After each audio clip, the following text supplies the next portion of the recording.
I think I overdid it. I turned it way low last time, I think. Like you're playing music right now? Oh, wow. Yeah, music's going. Music, We're yeah. live. We're live now. I can never hear the music. Really? Bizarre. And the Instagrams you weird, couldn't man. hear? Like the video clips? I can hear all that, but I just can't hear the music.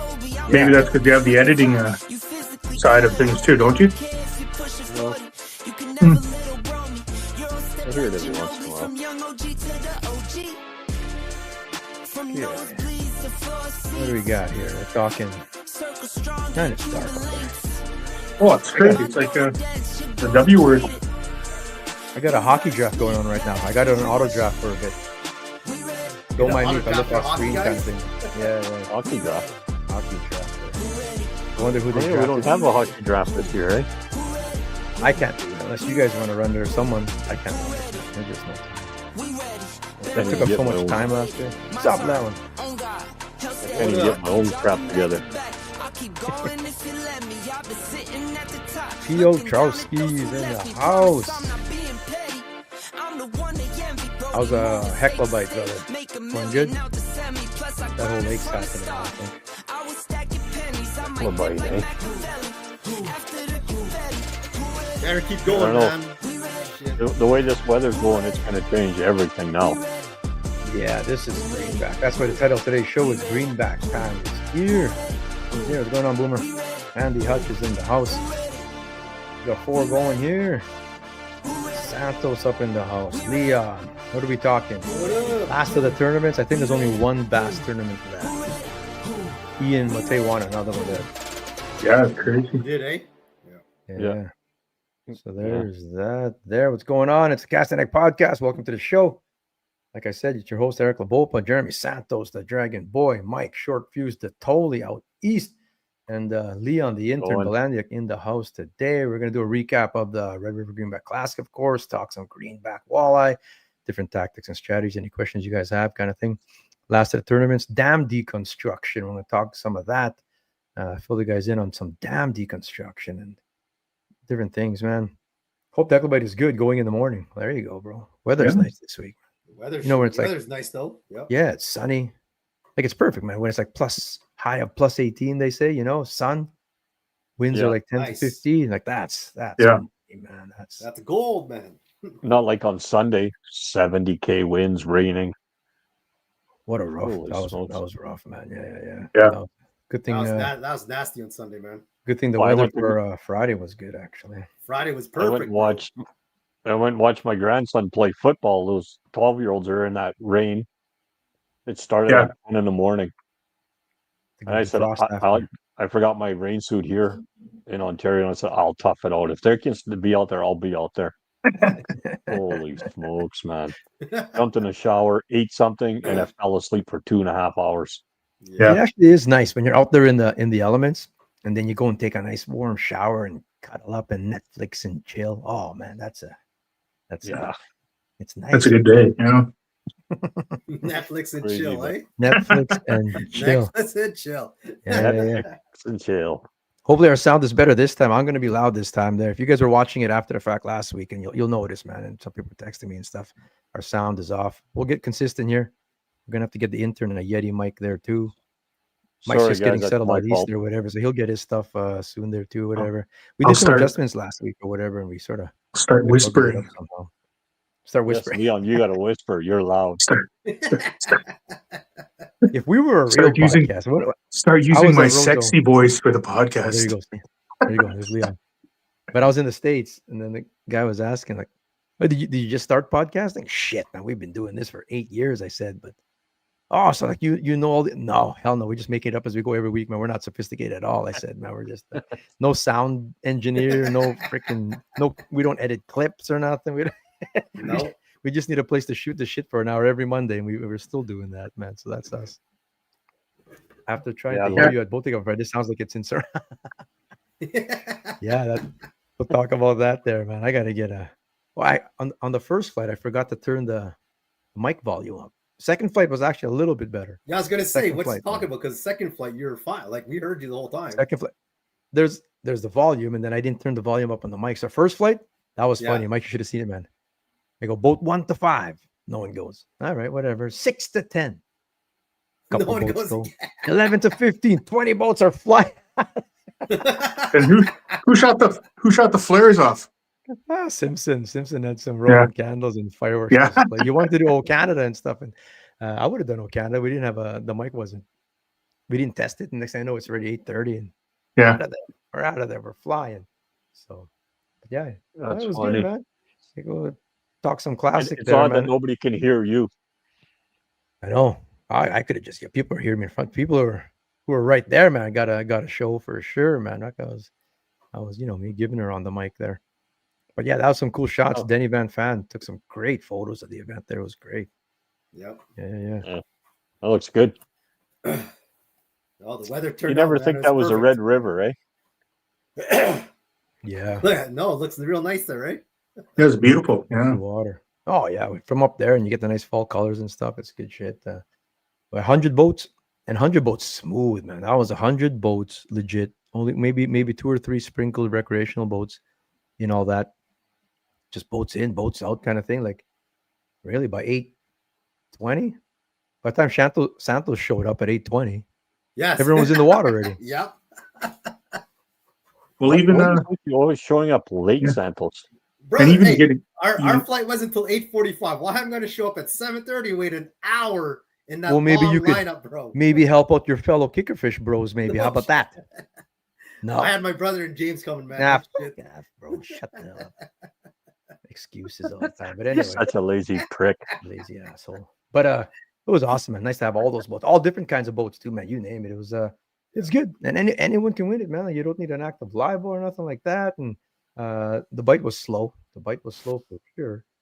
There's Simpson lighting it off there, man. You can see he's lighting up the candles.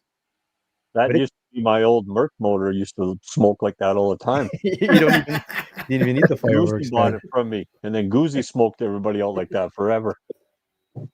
I just love it, man. Whenever everyone's out there, I felt like, oh man, I gotta have my boat out there too. I should have been fishing. Shit. But normally that takeoff, I do it from the water.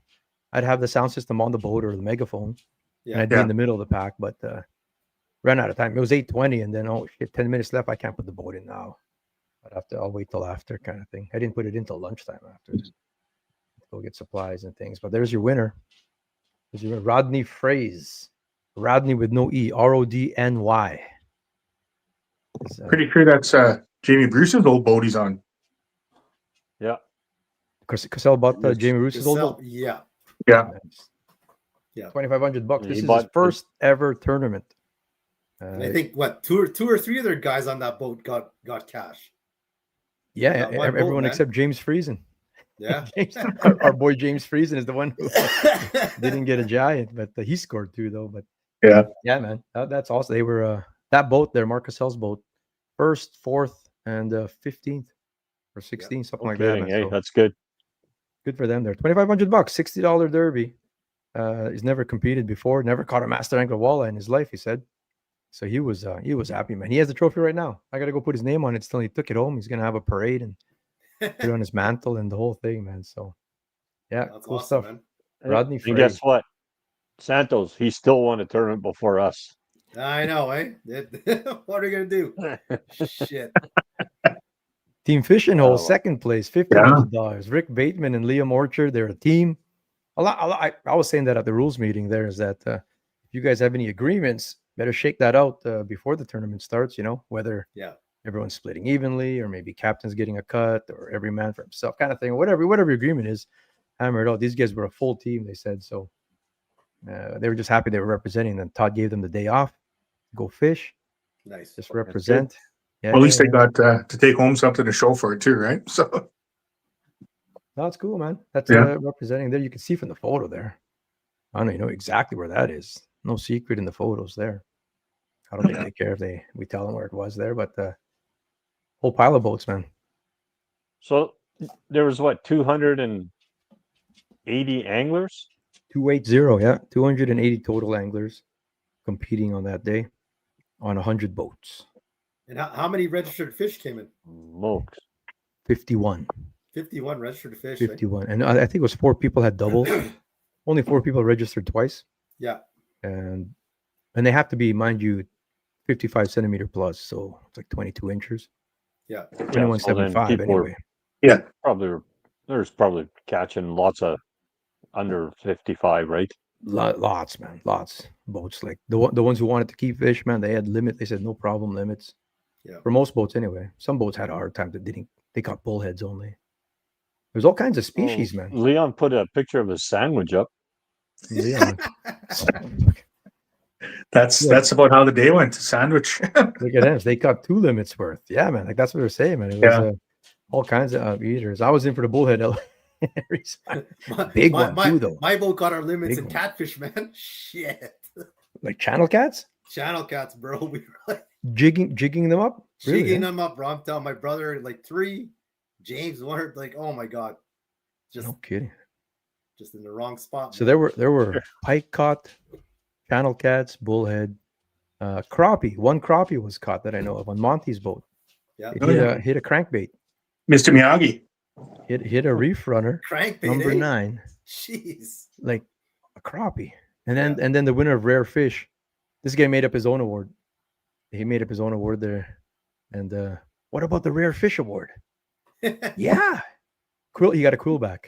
Quillback. And you guys don't know what a quillback is. It's like a carp sucker family kind of thing. It's just as rare as a buffalo kind of thing, but they're in there. And because I said it on the mic when I was on the mic for second flight. First flight could barely hear me. Second flight could hear me. There's a bullhead side bet. Divine's gonna love you guys if you just clog the chat with different species. Oh my god! When people started sending all these other fish, she had to put in the announcements. In the announcements, stop sending other species. I will not look at them.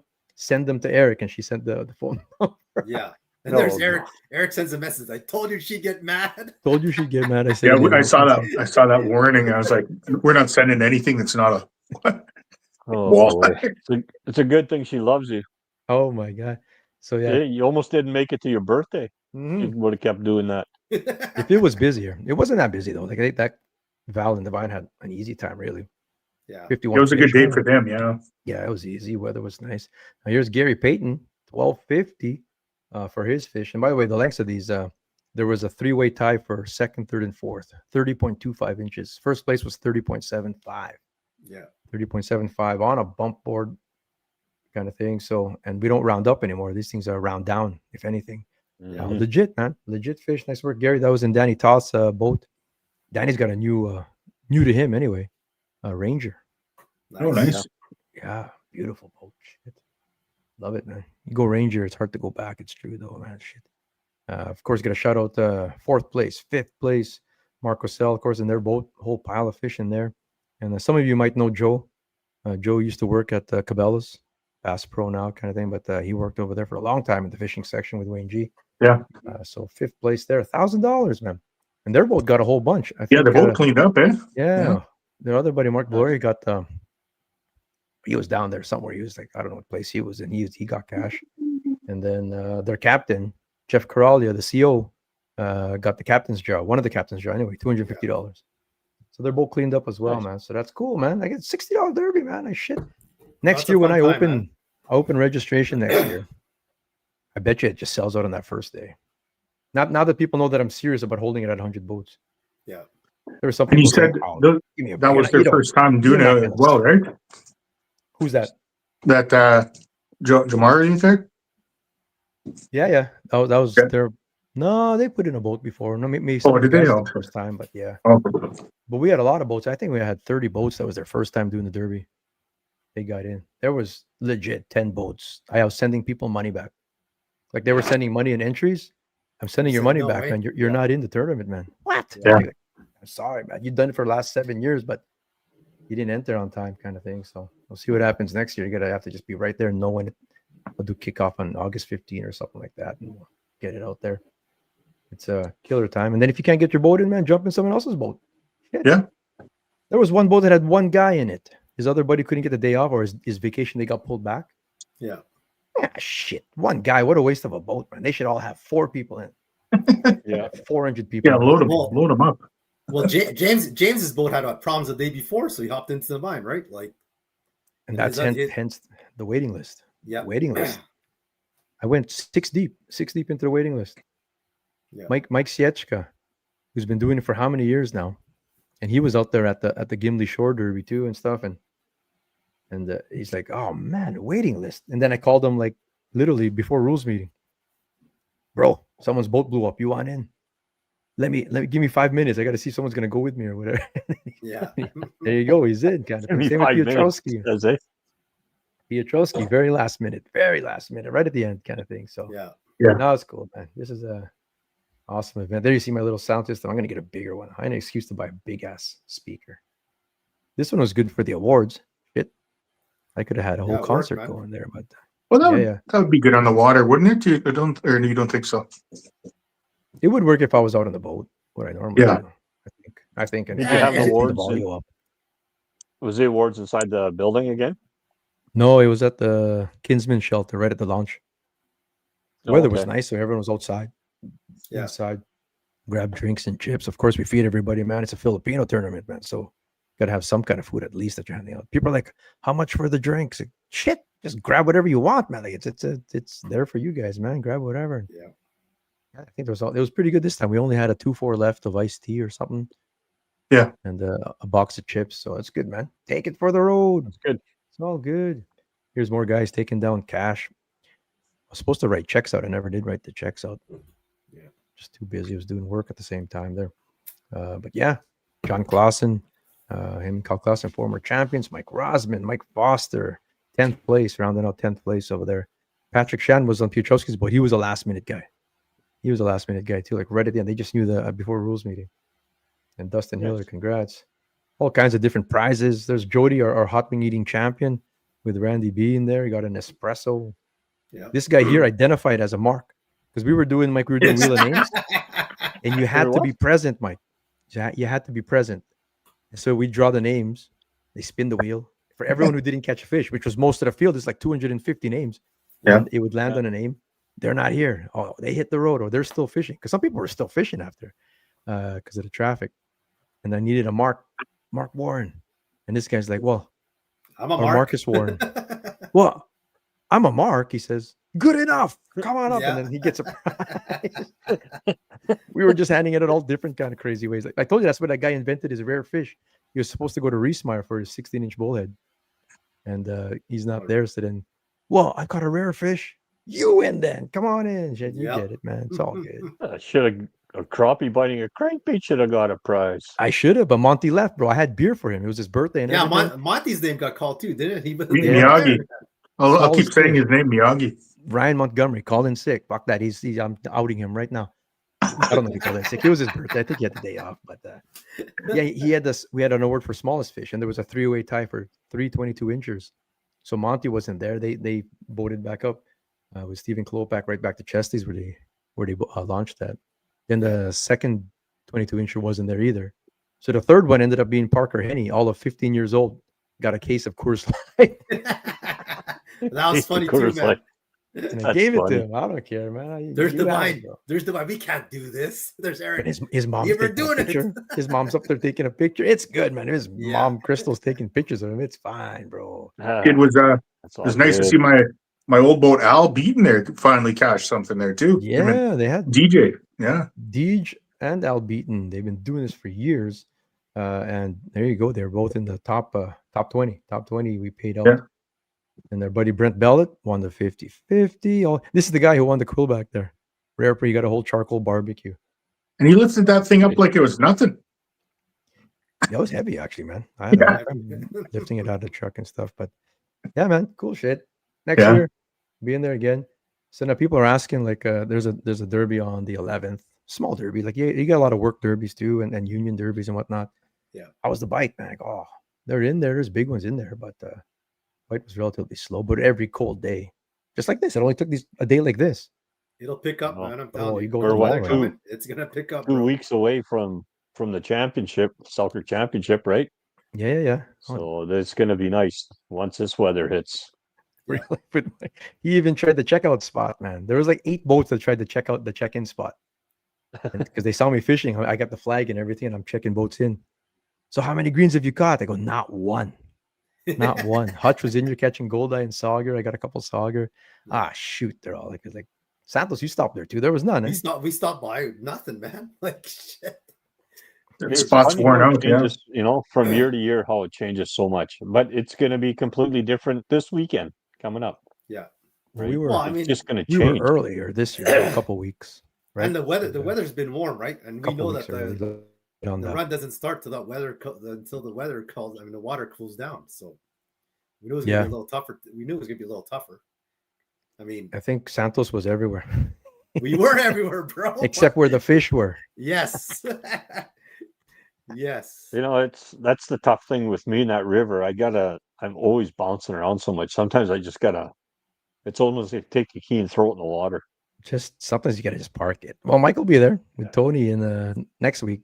This is Pine Falls this weekend. We'll try and handicap that in next year. And then we got the Selkirk Championship too, and lots of time to enter. Shout out to Cheryl Wishart. They donated their spot back. They had entered. They paid their one entry fee to make sure they get the spot, but they couldn't make it. Stuff goes on. But your prize got drawn out at rules meeting. I showed how the wheel of names work, and Amy Parsons won her money back. You sponsored Amy Parsons, and a fellow female angler too. She got her $60 back, so she was fishing for free there. So thanks, Cheryl. Appreciate that. Quentin was going in there. Yeah, that's what you want to see. That's what you want to see. Where your line's going vertical. Yeah. Because a little bit I was fishing, man, the line was going down river, right? Oh, that current was strong on that. And it's hard when it's going down river. It's tougher when it's like that going down river. So the great thing about that tournament is just like seeing the same people year to year, and just seeing new faces, and everybody's laughing, right? Nobody's really upset at the end of the day at that tournament, right? Mostly friendly out there. I was talking to some people, and had someone go, "Oh man, you need to change that rule. You need to change the distance rule." Oh. And I'm like, so we started catching fish, and people were circling us, and it's pretty friendly. Mostly Manitoba in general is pretty friendly boat wise, like in tournaments. Yeah. I told them, and I've done tournaments all literally across the continent, and it's not as friendly as here. I tell you, like there is like. No, man, they'll be parked right in your back pocket.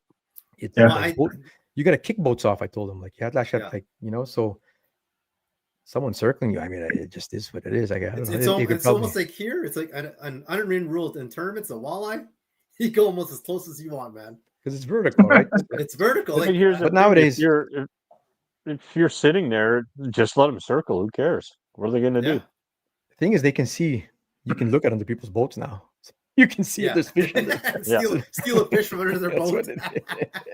Well, what is that tournament you guys go in where the boats are just lined up, or they're in that circle spot or whatever? Is that Saskatchewan somewhere there? No, that's in Washington. Okay. I thought you guys were in one too where they just I'll remember Cheryl. That's awesome. That's fantastic. What's up, Gord? Dickhead Point. We still haven't had the Dickhead Point tournament or whatever, but yeah, that's at that Whirlpool or whatever, Leon, out there. Yeah. These are all the kids, by the way. Just showing it out there. Every kid, kicker fish, man. Every kid gets a prize. Yeah. There's lots of kids here. Lexi. Oh yeah, I keep telling you, pull him out of school. Who cares or whatever, man. Like I had Nash come in, but then Nash dropped out when he found out he was just a marshal and not competing. Nope. He went to picture day instead. I'm not coming. He says no. All right, go to school then, Eric. I'm not competing. He wanted to compete, but Lexi got. And then look what happens. He gets grounded. Yeah, and then he got grounded for oh, geez, unbelievable. Oh my gosh, freaking kid. Yeah, he's a Don King. I'll leave it at that. He's Don King now. But this kid here, Jack Kriviazik, over here, 15 years old, captain his own boat. Him and Ezra. Nice. Ezra's 16. He's 15. I go, you got to get your parents to sign his permission slip. But I'm good with it, man. It's all good. You know how to operate a boat? Oh, yeah. He goes, oh, good for you, man. Look at him. That was awesome. Yeah. That's awesome. Yeah. I love that, man. So good for him. That's the thing. Like, kids need to be taught the right way to drive a boat. Yeah. And then when they get older. Oof. Let's talk about it. Let's talk about it. How's my team doing, actually? Who did I draft so far? Oh, my God. You're auto drop, boy. If Dylan DeMello's my first pick, man, oh my God, I'm gonna get so mad, man. I think they're just setting me up, man. If it's Dylan, oh boy. But you saw the news, eh? With Flint. Yeah. Unfortunate, man. It's all over the place. But if you go to Wired to Fish, for example, there's the article. I'm sure people's you're online, it's flooded. But we talked about this in the spring when it happened. Pro angler Flint Davis indicted for Smith Lake crash during MLF tournament. That sucks, man. His mugshot. Oh, jeez. Like, I mean, but that one video that they put out, that's that crazy. video they showed. Yes. I'm not showing that video. I'm not showing that. Pretty graphic, but professional bass fisherman has been indicted on 3 counts of manslaughter, is what they charged him with, following a devastating boat crash that occurred during a major league fishing event on April 16 at Lewis Smith Lake. The collision claimed, if you remember, the lives of 3 men, and then the other 2 were seriously injured. Flint is only 22, out of Georgia there. So his nitro bass boat was at approximately 67 miles per hour, which is wickedly fast, bro. And if you guys saw the video, it's everywhere. Full speed, man. He hit them full speed, bro. Well, the one officer there, no hesitation, nothing. He didn't see him. He was looking at something else, whether it be his screens or he was on his phone. That guy did not. Or people are saying maybe the sun was in his eyes, but there was no turning, nothing. The sun was actually behind him. He was messing with a jack plate or something like that, like something like that, because you could see he was looking at the screen, looking back at the motor, and then looking back at the screen. So it's either the jack plate or it's just you know what? Some people out there in Santos, you shut the hell up. We were at Pine Falls when I gave it to you about it. Drive via GPS only. Like not even look like yes, I know that. Remember I said like, what are you're just looking at the screen, like what the hell, like you got, because you can follow your breadcrumb trail all you want, but like I mean there could be anything in front of you. So then I think it was some of that comes around a corner and he's just, when you're going 67 miles per hour, man, your mind just be somewhere else like for a second, and then you can kill somebody like shit, and you did. Yeah, you did. The investigator said that like, I guess they checked his GPS, like he was driving in the same line for the mile before, like same speed, like they checked his GPS and everything. And like, I know it's user error, but I mean, you still gotta look at what you're doing. You just gotta put on cruise control, right? So. Well, Val said is what it is. He's probably doing what I do, because when I'm ripping, I'm not going that fast, but I'll look at my screen. I'll be flicking through my screen, right, to see where I want to go. Yeah. And then I'm looking there, and then I'll look up there, and then look up. But you got to wonder sometimes, is it, you got big graphs sitting there, like, are you just seeing above the graphs? So that means if you're trimmed up a certain way, like you can not see something, right? Yeah. Because we've been on the Red River with tournaments, and we've watched one boat run into another boat. Yep. Well, we've seen it happen. A lot of times with a tiller driving, and then a tiller has people in the way. Yeah. And you're not sort of focused or whatever. It could happen, man. Go ahead, Santos. No, you know, these bass boats now with all these screens, not only you have the big screens at the console, you got those huge screens and a trolling motor at the front. So just you're seeing less with these guys. And they're flying, man. They are flying. You literally got to be 7 feet tall to see over everything. Way less reaction time, that's for sure, man. The faster you're going. Yeah. I mean, I'm clipping along at 33 miles per hour. And if you lose focus for a second or two, you could still come up on someone really fast. Yeah. You know what I mean? Yeah. Like, you know, when like Falcon Lake always scares me, man, because I see other boats like boating out there, and people, you know, towable sports all over the place. So someone dumps their tube. Now they're in the water, and if they aren't putting their hand up and stuff, and even then I see boats going towards, like, oh my God, I'm gonna have to go cut this boat off or something. There's been some close calls with people in the water. And if you're the one towing somebody, and sometimes they take their time to go back and pick that person up. Yeah. You got to get back right away and corral them, because you're just a sitting duck there. Oh my God, when you're in the water, holy smokes, man. Yeah. Just, especially busy places there. What's up, Quentin? Did he have anyone on the boat with him? No, he was on his own. No marshal, no camera person on this MLF event. On his own. If you haven't seen the video, it's horrible, but it shows it, man. Well, and straight up shows it. And what's scary was, and I don't know how true this is or not, but they're saying that at first when it happened, MLF was saying that it was due to fog and everything. Yeah, that's why it happened. Well, so there was fog on the lake that morning, but it couldn't. I mean, not obviously not that area. You see the video, it was clear as day. Yeah, it was clear, and the water was glass too, right? Like, So MLF is withholding comment until later. I mean, they're in a no-win, man. They can't say nothing. What are they going to say? No. Other than give their condolences and stuff, right? But, so what do you think will happen now? Do you think there's going to be some rule changes coming? No, they'll have to do something just to, at minimum, just to appease, even if it's just sort of a innocuous kind of rule change or something. But they got to do something to show that they care, and they do care about preventing this. As far as a big change, like where you're saying like a speed limit or something, I don't know. Unless the court makes them. You know what I mean? Well, that's 2 incidents this year, right? In 2 different tournaments. Where guys, it wouldn't even have to be the courts. I mean, police, like the state troopers or even DNR can just say, okay, well, this is the speed limit on the lake now. There's a tournament, yeah.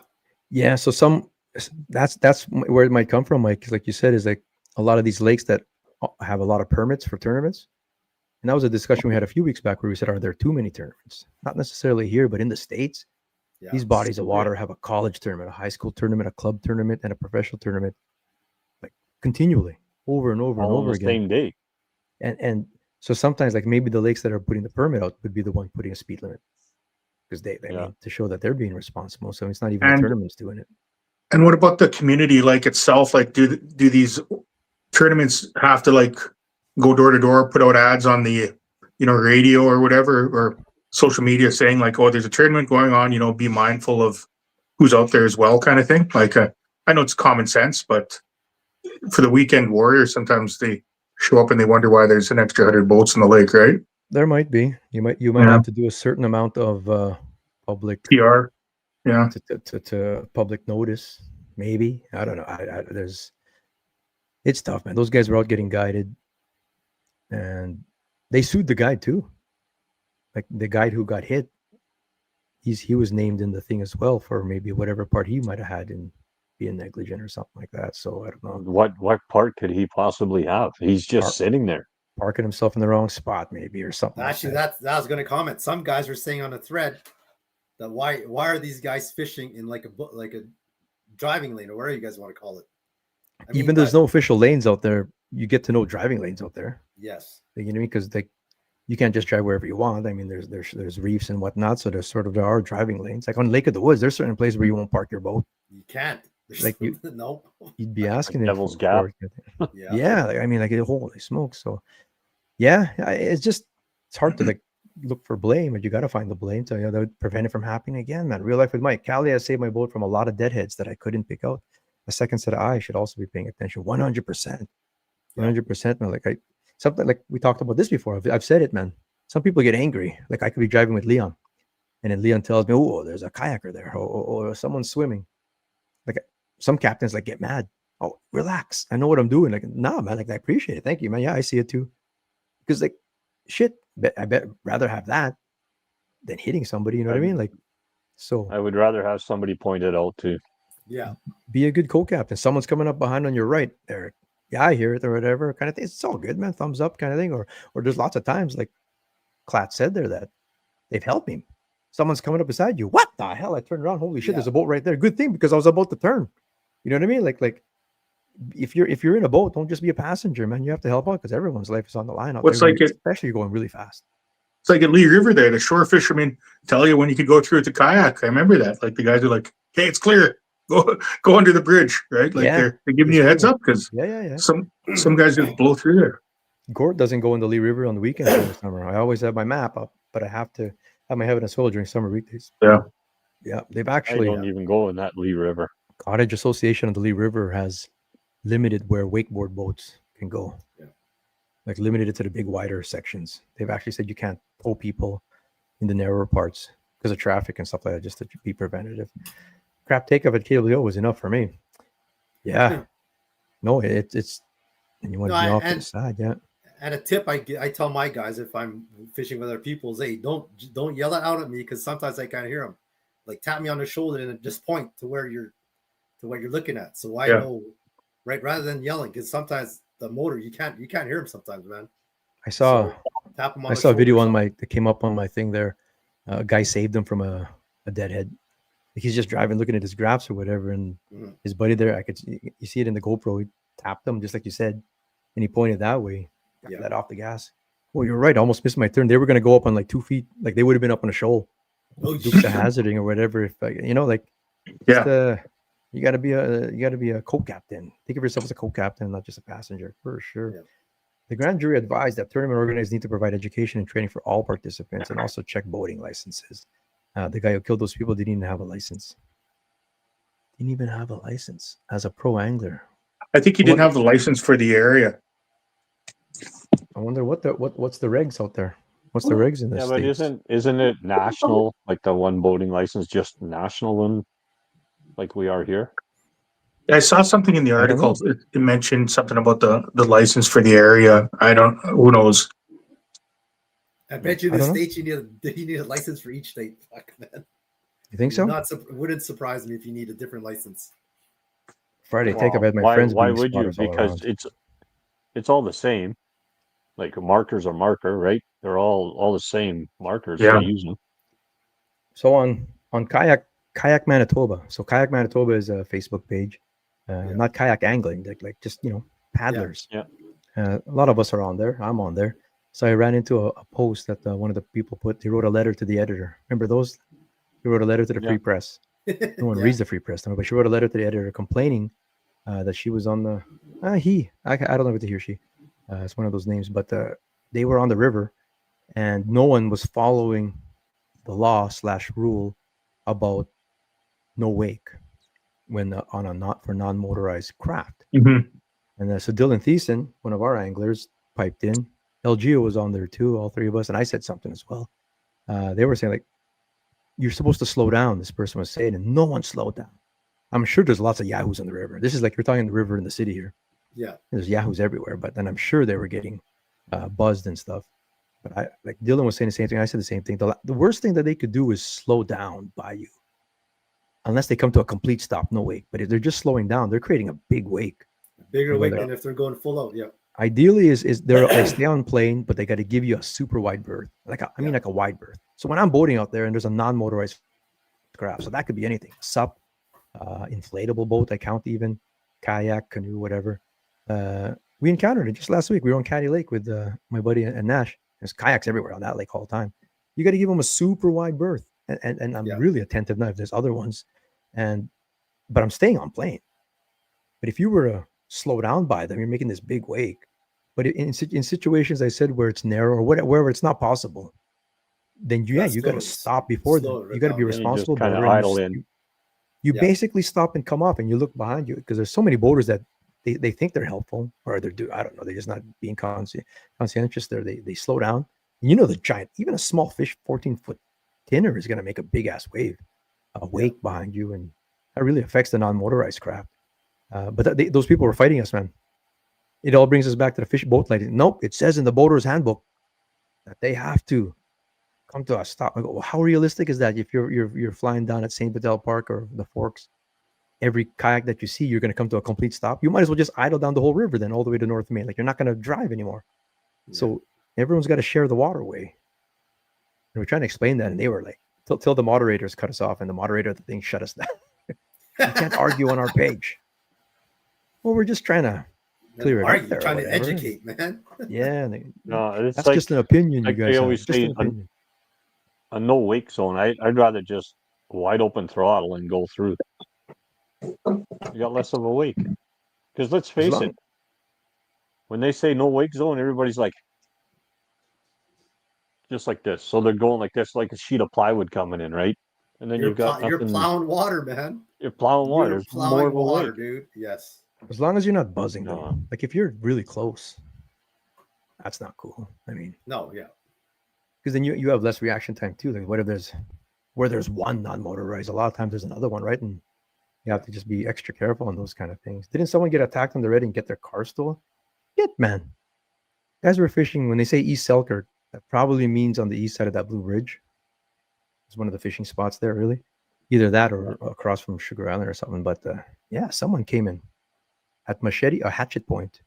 Took their car. Took the car. Someone had to escape, and you just never know. That could happen anywhere. But that happened. That happened the other day, man. It's a crazy world we live in. Google says many states require their own boating license, and some, but not all states recognize. Yeah, so it's every state. Whereas here we've got it one time. One time license. Back in 2003, I did mine, and now it's good for life, kind of thing. Like, This is why. So remember this spring, and had this whole thing set up, and we were going to do a whole boat operators workshop. Yeah. Victoria in or something like that, and then I didn't get the funding approved from. I'll tell them right now. Life Saving Society. He was good to go. He was going there, and they were going to approve the funding. We didn't need much. We just need like refreshments in the room, kind of thing. And that's what I'm going to try and get it done this year. They said encouraged me to apply again. If not, I'll just do it out of pocket or whatever. But we got to do a boating workshop. It's just recapping and summarizing and what's it called, a refresher on all the rules and stuff. Because people really don't know, man. I tell you, man, there's so many shitty boaters out there.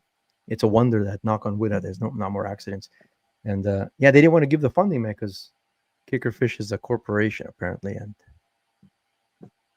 what? As if I make any money anyway. I give everything away. Like yeah. And they're like shaking their heads, and they wouldn't do it. No, can't do it. If you just apply as a, I don't know, FAM or something like that, something completely non-profit. So what is it supposed to be, a non-profit for them to give you the money?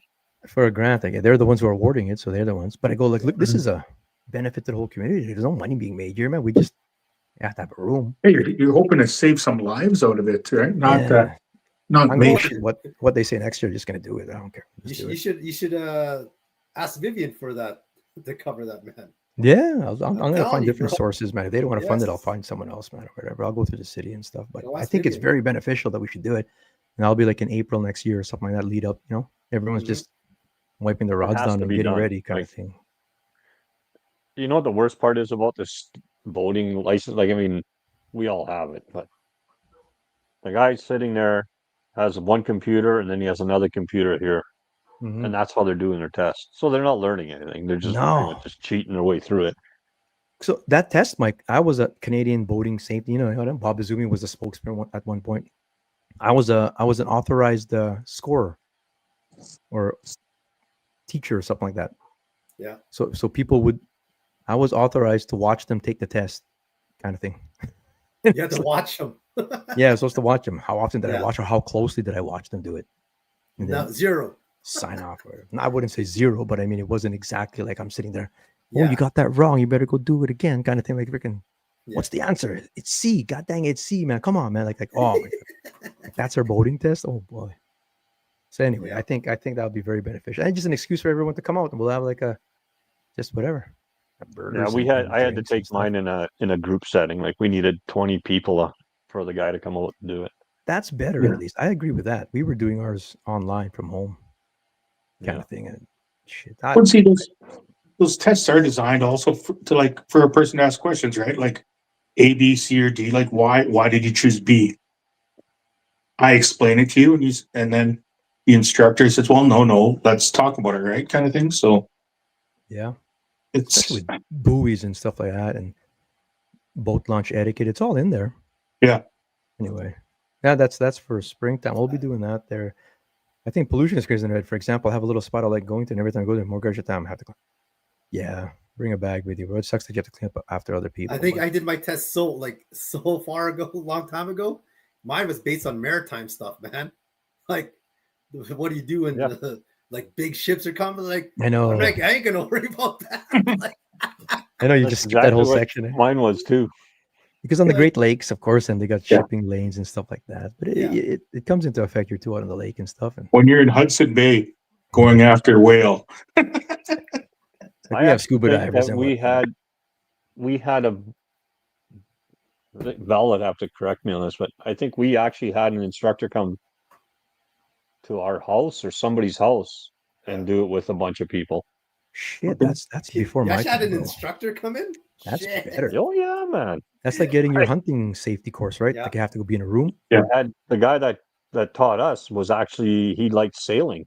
Yeah. And they would know. Sailors know the maritime. They know the rules, man. Maritime law. What's maritime law, bro? Finders keepers. Just click the front of the sailboat. Finders keepers is maritime law, brother. Man. Find something up there. My dad took his test at the boat show at the convention center when it first became mandatory. They let everyone share answers. That's exactly it, brother. And if they fail, they were allowed to immediately. You just have to pay another $10 or whatever it was. Hence, I was a test scorer. I'm telling you, man, it was just tough.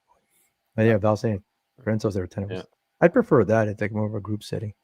Yeah. Anyway, we're gonna do that, man. We're gonna do that this spring. At least it was they would explain stuff to you, right? So it would actually sink in. That's the big difference. That's the thing. People know. We'll save your questions till after Red River Outdoors. We were talking licenses here, bro, and he's asking favorite speed. He just wants to ask something, man. Okay, he wants us to get off topic, bro. Like the three of you have your boater's license, and then there's one guy here who probably doesn't have it. Go get it, bro. Yeah, well, you know what I mean? Like, I'm with you guys enough. Like, what if something happens to one of you guys, right? Like, yeah. Hence, I always teach. Just think if it's on Lake of the Woods and you hit a reef, you should have been on the other side of that marker. You'll know. Like Hemps was saying, like right return on red is the main thing, but you can say all that. Yeah, right return, you gotta know where. Man. You got to know where you're going. You got to know it's returning where, right? Like that's the thing. Yeah. Like where's the port of orientation? So on the north part of Lake of the Woods, Kenora is the port. So it is right. Like but not on returns. Actually, no. When you're leaving, at a certain point, it changes. No, you're right. It's not. If you go far enough. No. It's not. Bro. When you leave point. Kenora, red is on the right, bro. Leaving Kenora. Yes, but there's That's also right. one point there where you're going through Q8 and Channel. Mm-hmm. You got to be on the right of the red and then left of the next red. And they're literally 30 feet apart. Shit, man. That's the whole thing, and that's why some people are staring at their maps sometimes. Yeah, because you're looking at buoys and following your breadcrumb trail, and then you forget to look at real life kind of thing, and then it could be someone crossing or someone parked there, anchored and fishing. You know, all kinds of stuff. What's the youngest age you can take the test? I don't know. Right. I don't know, to be honest with you. It's been so long, man. Everyone I've been with on a boat, like you guys, 15 or 16. 15 or like there was an age where they weren't allowed to operate power. Yeah. I think it was under 16 you couldn't operate. You're not allowed to, mate. I think it was the age that you can get your beginner's license, I think, or something like that. So Kenora's left return. Yeah, that's what it is. Exactly. I'm thinking about it now. When I leave town, red's always on the right kind of thing, right? So go on shoal and tell me when it changes. Water flows both ways depending on the flow. Exactly, man. Exactly. It's all these things changes, that man. we should recap. And even if we do a class together or just a workshop, at least we're applying it to water that's here. Yeah. We can go everything from Lake of the Prairies to Lake Winnipeg to Lake of the Woods. It's water that we're all going to traverse at one time or another. Manitoba's not bad. What's that? Manitoba's not bad. Manitoba's not bad, right? No. It's here where the current changes a lot in different directions. Yeah. Everything was about big ships. I know that whole section about the big, because it's Great Lakes oriented. This thing was made in Toronto, right? So it's Great Lakes oriented. It's the thing. 16 is probably the age. I think so too, bro. I hate driving down those town lines, but it's been July outside Kenora. Oh, yeah. Traffic. 16. Same thing they're saying there. Yeah. Interesting, man. Anyway, that's stuff for springtime. We're going to be doing that for sure. Just a reminder, we got the Selkirk Walleye Championship in a couple weeks. You don't need a boating license for this one. Well, we don't check anyway. That's the whole point. We don't check. We don't check for fishing licenses either. Like tournaments don't check for fishing licenses. But if you get caught by a CO, like for any kind of infraction, you're DQ'd at most tournaments. It's in the rules, right? So that's the big thing. But anyway, get your entries in here. We got 45 teams at the moment. Oh, get to 60 probably. Now that it's really deep. Have you ever had a CO ask for a boating license? They can't. I've never had a CO ask for a boating. I have had him ask for a fishing license. No, it's not in the jurisdiction, bro. Only RCMP and Coast Guard. RCMP, right? So how many times you can ask for it? Winnipeg Police. How many times have you guys been checked by RCMP on the water? I don't think I've ever. You're asking the wrong guy. In this foursome here, you're asking the wrong guy. Yeah, I know. I've never had RCMP come up and check. Like OPP. I've had OPP. I've had RCMP. RCMP on dry land though. Like before we launched RCMP. Yeah. No, I've had them on the water. No. Yeah. Look at your tournament there in Lac-Bonnie. RCMP rolled up there, right? They were going in the water. Yeah, definitely. I'd rather have more of that if you really could. You know, there's no age restriction on boating license, but under 12 you're limited to 10, and under 16 limited to 40. There you go. There is horsepower restrictions on that. Best advice I received is to drive defensively. There's some crazy, and that's the biggest thing. You have to have your head on the swivel, like everyone's saying. Like you don't want to be like that Flint Davis. Oh my God, it's unfortunate that you have to learn your lessons from someone and people die and get injured. Yeah. But not let it go to waste. We learn from it, kind of thing, man. Like shit. Yeah. No jet ski goes under 16. Yes, definitely. So I don't need anything more than 40. 40 is quick, man. It is quick. Like for me, I need 50, 55. I don't need to go 60. I know that much. No, I went 60. I couldn't see anything, man. I need to. Oh, that's because you're Asian. You got to open your eyes. Fuck off. Somebody tells him a joke, then he goes blind. Yeah, that's right. I'm not racist. None of my friends are racist. And at the end of the day, true thing needs to be, we need to love each and every one of us. And that's what it's about. Freaking hey. At the awards for Red River, bro. Yeah. One of the prizes was Kyle Megger. Oh my God. Yeah. Megger with an M. I show no favoritism. I hate everybody the same. Oh shit. Anyway, get your entries in for that. I just wanted to touch on. I was at the outdoor show on Saturday, day after the River Classic. Wake up the next morning, man. Head down to Roseau. Couple hours. I didn't even know you were down there. Otherwise, I wouldn't have phoned you. I was down there. We were on our way back when you called. We were driving back already from Spruce Junction. But yeah, cool show. The town has their fall festival. But I met a lot of cool people down there. It was like it's different people and stuff. That's where Polaris is. Big Polaris factory or whatever, right? That's where the big employer down there is. Isn't Illumicraft there also? I don't know, bro. They used to be there. Maybe used to. They had a plant. No, it was somewhere else.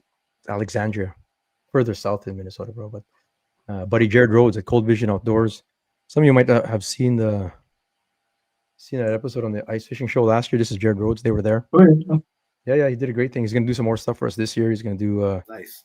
He's gonna have a booth there and interview people, all kinds of stuff like that. But Jared Rhodes and Rico Chan, his wife / girlfriend, invited us down there. Went down to the show. So there's all kinds of stuff. And look at this, man. He goes like the Winnipeg Yawl. So I was talking to a company down there, Lake of the Woods Boat Works. The Winnipeg Yawl 21. So you guys know these boats. Yeah. This boat's made in Gimli, the body anyway, the shell. Yeah. They bring it down. Like he works with what's his name, Jorgensen in Gimli. Gets it raw, and then they outfit it, and they turn it all pretty. It looks like a Florida boat. And then they're selling it back. Whaler boats or something, right? Is that what they call it? Yeah, like a Boston Whaler style, where it's a center console anyway. Yeah.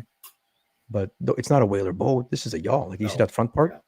Yeah. To be honest, I could use this actually on the weekend, like when it's really windy at Pine Falls. You got to get the Falls. Yeah.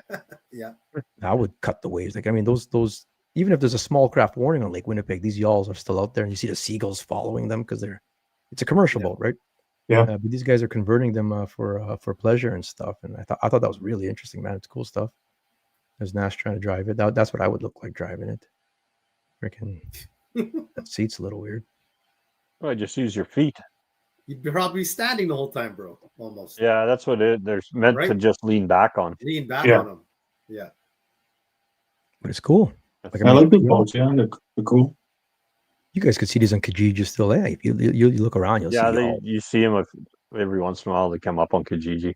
Yeah. When we were catching minnows, Mike, that I think it was a yawl boat where it had the wings catching minnows. You know. Yeah. Pretty sure that was a yawl. Is that kind of like what Joe Cooper's boat's like? Well, I know Joe Cooper's got the center console, but I don't know if it's that kind of boat. I think this is a whaler. Oh, okay. Yeah, I'm pretty sure there's a whaler there. I think it is. Yeah, that was cool. They were down there. It's pretty neat. Yeah. Ice fishing show is such a vibe. Appreciate you, brother, man. It's coming. November 8, 9. I've got the VIP. We only have 39 VIP tickets left out of 100. We've been selling a bunch of those VIPs. Nice. A boat was spinning in circles of states and driver was on the floor due to diabetes. My God, kill switch. And that's what we'll talk about. Value of the kill switch. Yes. In the spring, stay tuned for that. We're gonna have a big get together, man, and everyone come out. CDP Nation, expect you all there. So this other guy was there. Fuck, I forgot his name, but icepiratefishing.com. If you look it up. But look at this. What do you guys think that's for there? Those mats on the floor there? Yeah. And it's expensive as hell because it's got the same stuff that Mike installs on boats. I was going to say, that's what it looks like, man. That fancy flooring on boats. It beats the tiles, though, no? Yeah. Well, I would say that beats the tiles. Just how heavy are those things? Oh, he gave me the poundage, just 12 pounds for one. I held it up there. So, 12 pounds for one, like a 3-panel set or per panel? This one right here. This whole thing was 12 pounds. Not too bad. Because there's chloroplast it's foam, coral, and then that whatever you call that. What's that grippy stuff called? The mat there. EV foam, EV foam flooring. EV foam. EV is what it is. Yeah. Heated? No, not heated. There's holes there though. Like to cover like our big. What's our big Eskimo? 850, the big double. You would need, he says, what it is like 3 of these things. Okay. Your regular 4-man, Yeah, 450 or something. One of these is good. And you have your chairs, whatever. It's cool. I mean, that's cool. We were looking at, he has all kinds of different inventions and stuff like that. I was telling you, you got to come to the ice show, man. Like this has a bite buzzer on it. So Nash would pull down on the weight here, and you can get stuff like that right now on Temu and stuff like that. But he turned it like this is like a rattle reel kind of setup with your rod. Yeah, it was cool, man. It was cool talking ice fishing with people, and there's all kinds of garage inventors out there and stuff. And there's lots. Yeah, I'd love to see every more. Time we go to that ice show down in Minneapolis, you just see all the things that they invent inside a garage. Shut the hell up, Logan. You're a kid, but shut the hell up, bro. We get to it when we get to it, brother. Guys can't wait, eh? Damn. When is Beast of the Week? Your catfish is gonna lose, then, bro. That's what I'm gonna say. We're still talking dam deconstruction, God. Okay.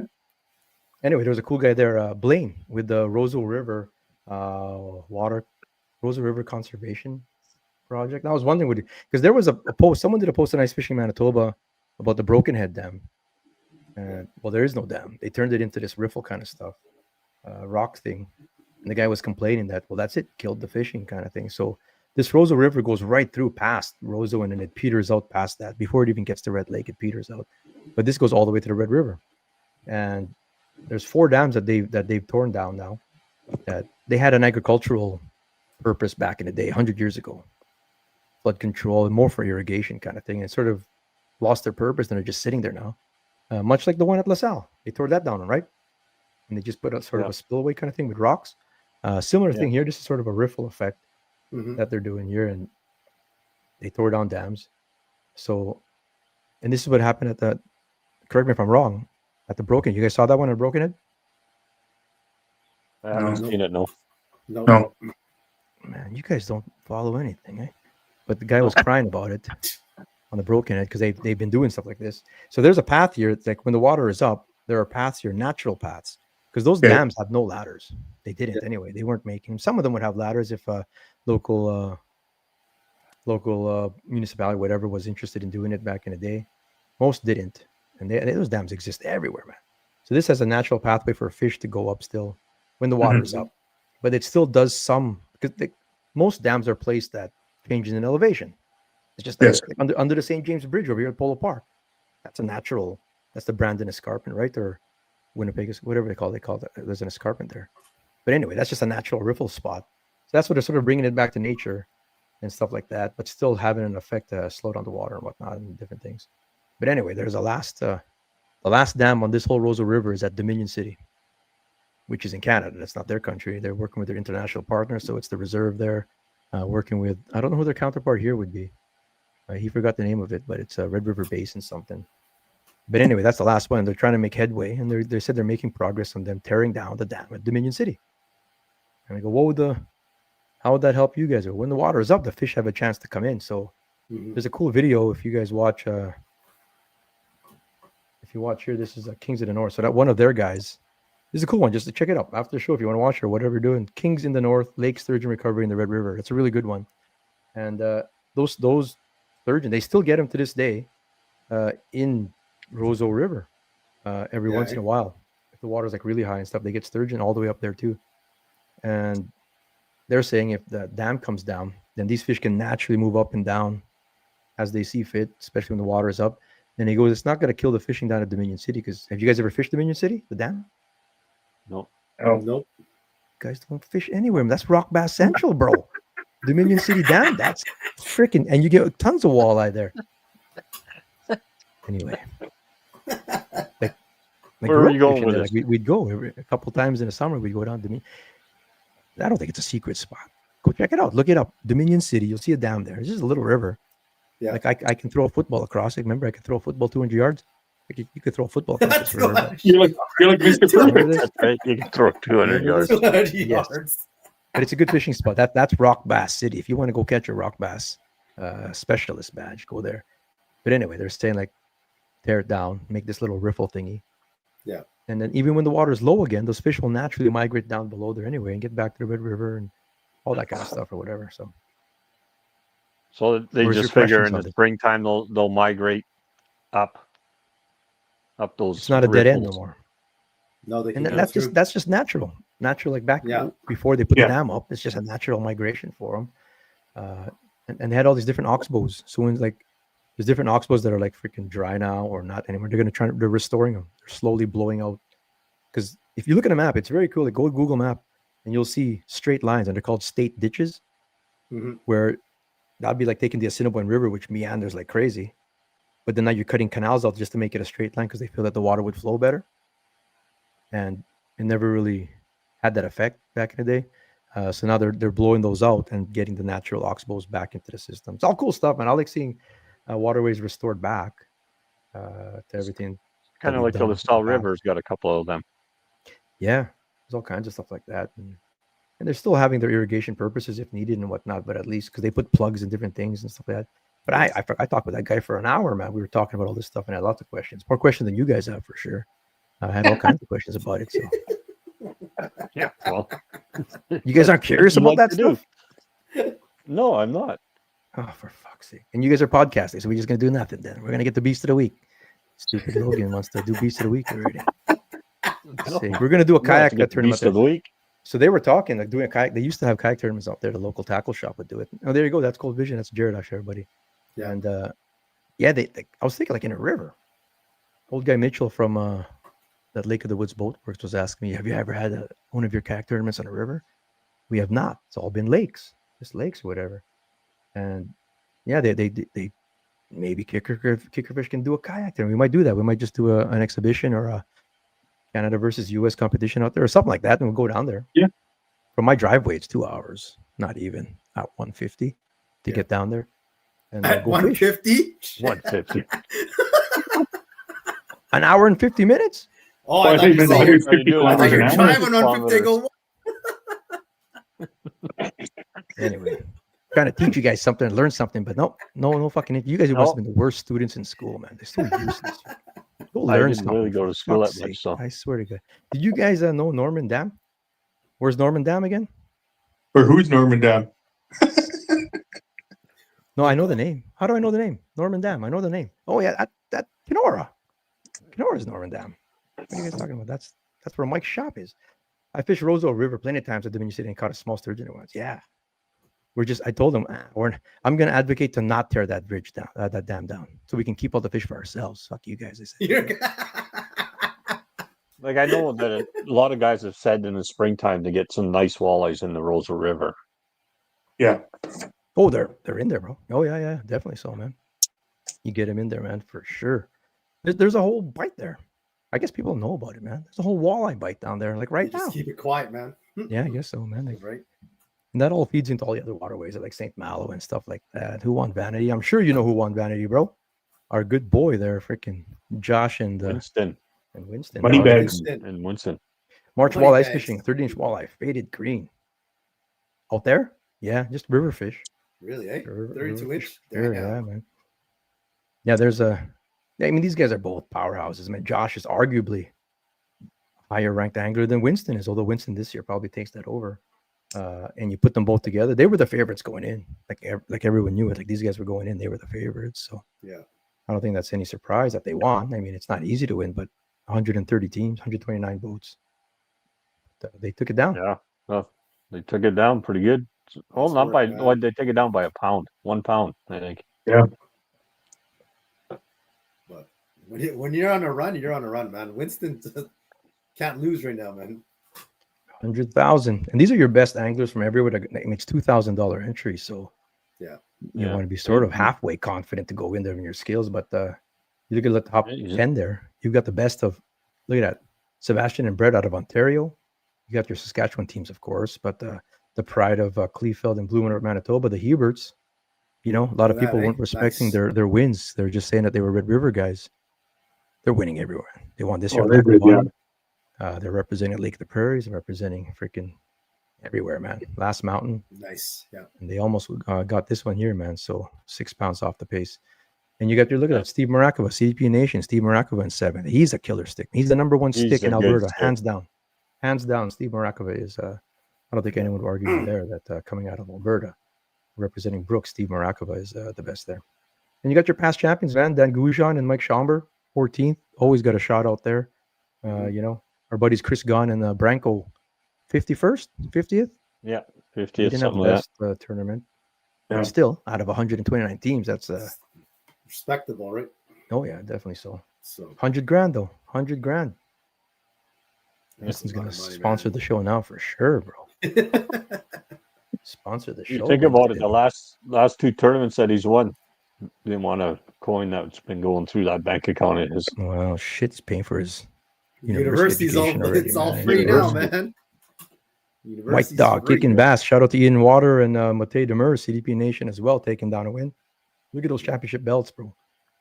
Nice. Freaking I know Macho Man and Ultimate Warrior. They've won this one before, have they not? Probably. It was a short field. I don't think there was a million bulls out there. It wasn't that many, but a lot of these guys will go out and spank on everybody. Who was I talking to? Was it Mark Cassell? I like this these kind of tournaments, and it was a good thing a lot of the top sticks weren't there. Namely Hebert and Gone. They weren't at the Red River Classic, right? And it's like, so what if you do one like, you know, other ones or whatever? You think he's like saying like maybe the other guys won't do it. Like if you hold it like, you know, it's only like a $60 entry. The other guy, are you crazy? I said Gussie beats up on these cottagers at Crow Lake every year. 7 out of 8 he's won. He'll beat it.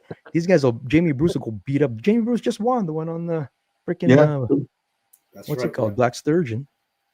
He won that last week too, or whatever. So yeah, you know, it's just the timing, right? Because usually fishes there the classic, man. Yeah, man. These guys don't it's just timing, man. Hebert fishes the classic. Yes. You guys should get Jay Siemens. Jay Siemens has been on the podcast like 3 times already, brother. He's been on here, brother. Yeah. What more does he need? He has Leon, Mike, Jeremy, and Eric. But tell me you guys saw the Sassbuck boys at Vanity. Tell me you saw this though. Which one's that? The Saskbuck? Yeah. Didn't they had a good one day and then bad next day? Well, they had a really good both days. They could have been like right up there. They would have cashed a big ass check. But they pulled themselves out on day 2 because their 30 incher that they caught, their second over, and Killer Slots died on them in the well. So they dumped all their live fish, brought in the dead one, and DQ'd themselves out. Damn, man. Yeah. You guys didn't see that? No. I didn't see it. I knew that some stuff dropped, like their weights dropped. You do know we have a podcast every Monday, and we need shit to talk about, right? I know you guys, everyone's got busy lives. Fucking I'm one to talk, but I guess next week I'll put notes out. I could do show notes, and I'm gonna have to send show notes out and just tell homework. Guys watching, I used to send out homework. Okay, guys, you got to read up on this because we're gonna talk about this and we're gonna talk about that. We're gonna have to get back to that, I think. Anyway, what do you guys? What are your thoughts on that? Now that you know about it? Yeah. What are your thoughts on that? Well, that's pretty good on them to do that. To just you dump your fish and come in there, DQ yourself because you've had an overdie. Yeah, I mean, like it's gonna be a DQ anyways, right? Well, I mean, if they really wanted to, they could. I don't know how the rule is there. They could have thrown that fish up, right? Is. But these guys said no. We had a dead fish on us, so we're DQing ourselves. And the other guys would have said, "Hey, we'll just dump it over and we'll keep fishing." And that's the thing, right? That was what these guys did. Yeah, like you said, class act, man. Because DQ yourselves, and you have fish with you still. So good on them, right? So is there a rule against that? Like if they did that? Some tournaments count dead fish. At Last Mountain, dead fish count. Yeah. You get a penalty only. You get a penalty. What is it, Mike? A pound or half the fish? What is it? Something like that. It's 20% of the weight. 20% of the weight of fish. So I guess Vanity doesn't. Yeah. Or else they would have just scored it. And ideally, I don't like having dead fish score. Because this is where you could just pick up a fish off the dock or something, or floating and use. You know what I mean? Like I'd rather use it. Right? Yeah. But here's the other thing: if you take it out where you get DQ'd, you're going to see a lot of dead fish floating. Yeah. Right. Oh yeah. Your summertime tournaments have that already. You get dead fish floating everywhere. Both sides of it. Yeah, they could have sunk it. They were saying, but they didn't, and it died. Sometimes you think about it. Your master angler size fish are old fish, generally speaking, and a lot of them are at the end of their life. And then you have a fight, a 10-minute fight or whatever it is. That could just be everything that's needed, and that's it. You put them in the well, and they're going. Like they're sort of done. And I gotta hand it to them, man. Not everyone could do that. I think I would rather have it where you lose a percentage of your weight. That way, at least you know it's coming to the scales. Yeah. It would have been a 0 weight. They still could have scored their other fish. That fish would have been 0. They just, I don't know, dumped themselves out. Oh. They're okay. They came in second at Premier's Cup. They're okay. I guess they got winnings. Yeah. They're okay. And they would have got day 1 weight, right? Yeah. No, that was day 2 when that happened to them. Yeah, but they get so they had their fish down day 2, correct? Yeah. And they did really good on day 1, weren't they leading? You're saying they forfeited day 1 then? No, they still got a little bit of a check. They still got their day 1 weight. You're saying still counts, right? Yeah. Not a lot of money. The $100,000 is where it's at, but yeah. I mean, when your entry fee is $2,000 and then your big weight or big fish is $4,000, so it's just 2 times your money. But it's still better than getting your money back. It's better than nothing, though. Yeah.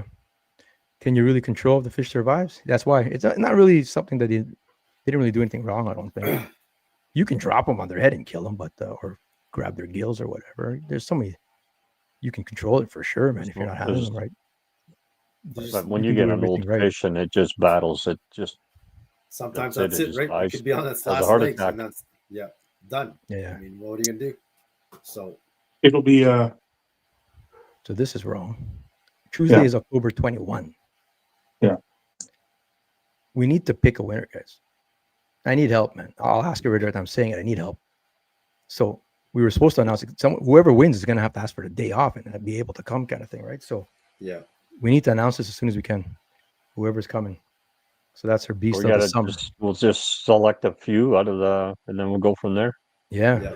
Go back. It would start from opening day Manitoba, so middle of May when I announced it, I think, or whatever. And 27-inch trout is what, bro? Is what? There you go, Logan. That's one of the winners. 20. They're saying that's what should win already. Oh yeah, there is a 27-inch rainbow in here, bro. Is there a prize for Beast of the Week? There used to be. Bragging rights. Well, I was shipping these things out and then meeting people, and it became a hassle. Every week I had to go meet someone, so I'm not doing that. And we had to pay for the prizes on top of it all. Come pick it out. So what we try to do is a Beast of the Month and then Beast of the Season, and sort of just concentrate on amalgamated. Yeah, we do it every week. You get bragging rights though. Leon makes a nice little post here that he only puts on Instagram, but you get a nice little. I'll try to bring it over. I should bring it over to the Facebook side of things too. Yeah. Nice work, Logan. Good job there. Logan Shatusi catching. Oh yeah, the cats are going out. People give up on the cats, but people are showing right now that it's purple. Is that the catfish purple there? It's the lighting, bro. Just a photo. The lighting. I like it. It's a purple catfish. Check it out, Boomer there from Madge Lake. This is on the Instagram side. You can see the fish over there too, and on Doc Talk where we keep the discussion going. But nice work, Madge Lake. I haven't been there in a long time since they stopped the tournament. I haven't been there in a long time neither. It's a beautiful fish, yeah. Killer Lake, man. That'd be a good place to have a kayak tournament. Actually, maybe a little big. Be. All these new lakes, eh? No, there's so many. It's not that big, though. There's so many. It's not that big, Eric. It's not that big, then I guess. Not that big. You're right. No. Should be done there, man. Look at this, Friesmeier. Nice. That's huge. Legit, bro. Legit. Look at that. He's trying to win a prize here because he didn't get one out. Would have had a barbecue, bro. Bring that back to free barbecue, eh? Sky Yacht. It's definitely not t-shirt weather anymore, bro. But it was the other day. That's how it is living in Manitoba, man. One day to the next. But first time submitting. Here's my Beast of the Week. Nice work, Sky. You know, like this exact spot. Like that's actually pretty good because it's not every day you catch a big pike right at the locks there, man. No. So that's actually pretty rare, to be honest with you. So good job there, man, getting a big jack right at the locks. 27-inch bow. Nice work, man. There's Colton again. Shit-eating grin every time, bro, man. That guy. Every Got time. big fish, man. Nice. I would. I'm pretty sure that's on Barbie. Anyway, that's those freaking. Even if you're just driving to the pond, passing through or whatever, man, you got to stop at that lake because you don't need to do it from boat. You can do from shore this time of year. Throw a line in, yeah. Oh man, we'll cast a MEPS, Yeah. inline spinner of some sort, man. Oh Jesus Christ, nice work there, brother. Brett Gray, 44-inch pike over the weekend in northern Manitoba. Beauty. Nice work, bro. This is the time to get big ones. When we talked about it, we had a whole episode on this thing. Good job, Brett, with 1 T. There's a Rodney guy had RODNY, the winner of the classic. No E. No E. And this guy, Brett, with no. Just spelling things different. With names, you can spell any way you want, man. Mr. Rick is Gussie's golden walleye. Where, bro? I don't see no Gussie golden walleye. Where? He didn't submit it. I don't. Gussie's got to submit it for him to win. So Look at this. So his Will Foster's son, Zach, out west, been chasing master sturgeon since early August. He has a small amount of free time between all the stuff that he's doing. Kids are busy. Everyone's busy. The Cinnamon River is pumping him out, bro. I'm telling you, man. Hutch, like, we're in a tough last week in Hutch's spot.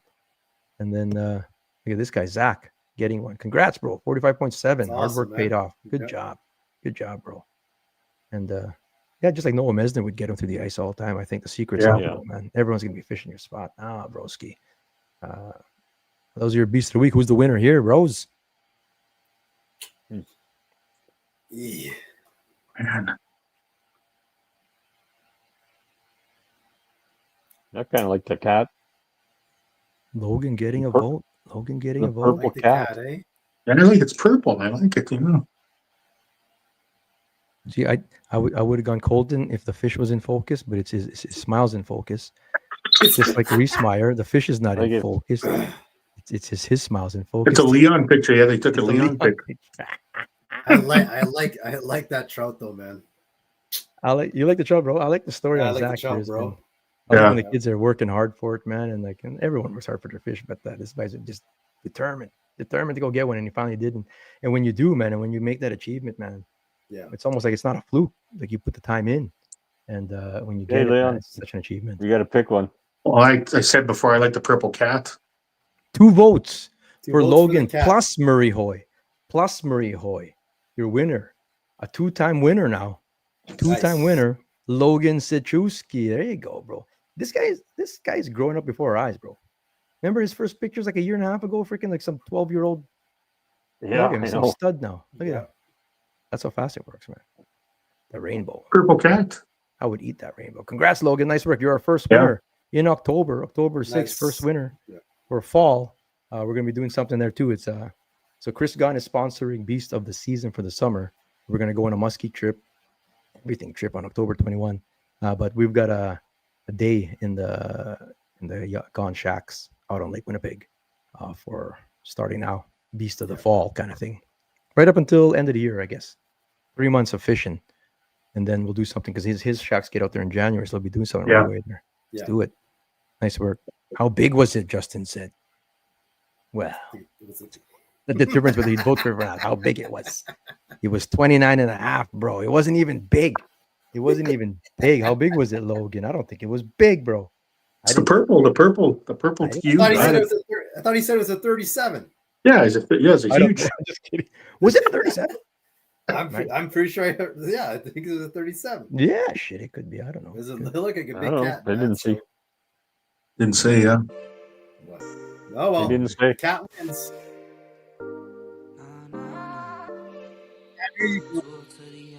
Here now. Now we can hear you. Oh, there you go. Can you hear me? There you go.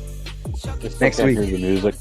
the guys will be prepared next week, man. We'll be talking all kinds of shit again. Whatever comes up, whatever happens during the week. I think there's something we didn't get to. Well, we got there. You know what's going to happen? He's going to send us notes and he's going to change it anyway. Change it. That's what he does. You got to be prepared. You got to be prepared. You got to freaking roll with the punches, bro. Cracks me up when I fucking start throwing a tantrum on you, man. Fucking what the fuck? We're talking damn deconstruction. These guys have nothing to say about it. Nothing. Shrug their shoulder.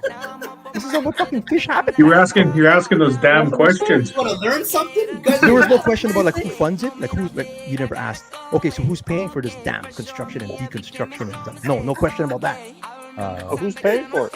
What species are in the Roseau River? No, nothing like that. Nothing. They don't ask anything like that. Well, we know what's in there. You said walleyes and everything, man. Did you know there were smallmouth bass in there? Just smallmouth Now we bass know, everywhere. bro. That connects to the red, so it's very curious. Maybe There's goldeye in there. the St. Norbert one bass that people have been catching maybe came from Roseau. I don't know. Anyway, next week. Next week. Peace out, everybody. Stay safe. We're gonna pick a winner this week. The older you get, the grumpier you're getting. You know It's that. true, bro. Another year older. I need more beer. Peace out, everybody. See you next week. Thank you. Just when you catch up to me. Great way to spend money. Fine fall. That's what we didn't do. We didn't handicap. Yeah, good luck this weekend. Yeah. Next week. Let's go. Yeah.